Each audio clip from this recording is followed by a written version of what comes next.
থেকে চলে যাব এক আন্টিকে ইফতারি দেওয়ার জন্য।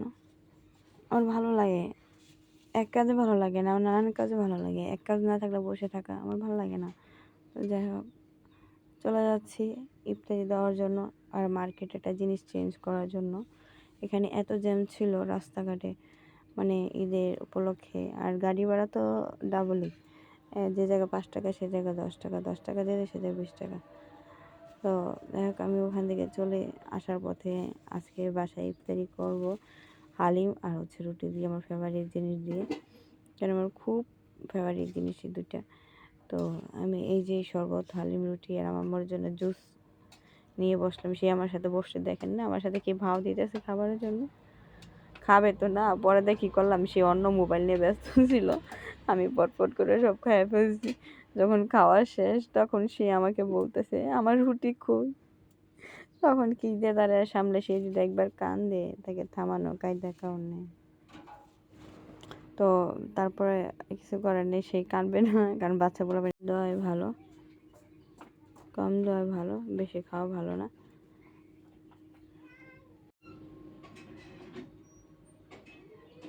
এদিক দিয়ে কী হলো, আবার একটা সমিতি থেকে আজকে মাংস চলে আসলো।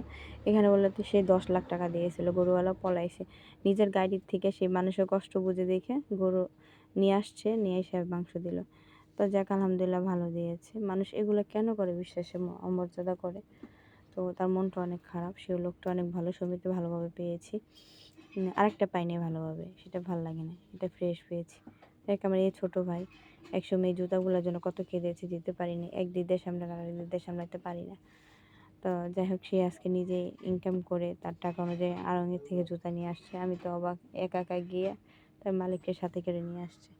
ভাই তুমি আরও বড় হও, দোয়া করি।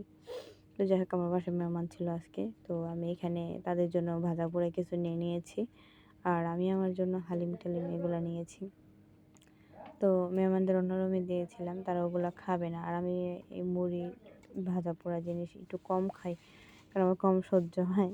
মন চাইলে সবার সাথে একমত খাই, কারণ ভাজা পোড়া জিনিস এখন মন তো সম্ভবই না। তারা খাচ্ছিল, আমি অন্য রুমে খাই, এসে তাদের সামনে বসেছিলাম। মেহমানটা আসা ভালো, আমার খুব ভালো লাগে মেহমান আসলে, আল্লাহ বরকত দেয়।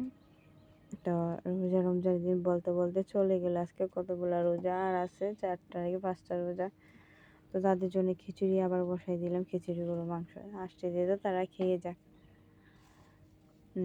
কারণ হচ্ছে তাদের উচিলে তো আমরা আবার খাবো, ওই 2 দিন আগে খেয়েছি, আবার খাবো। তো কথা বলতে বলতে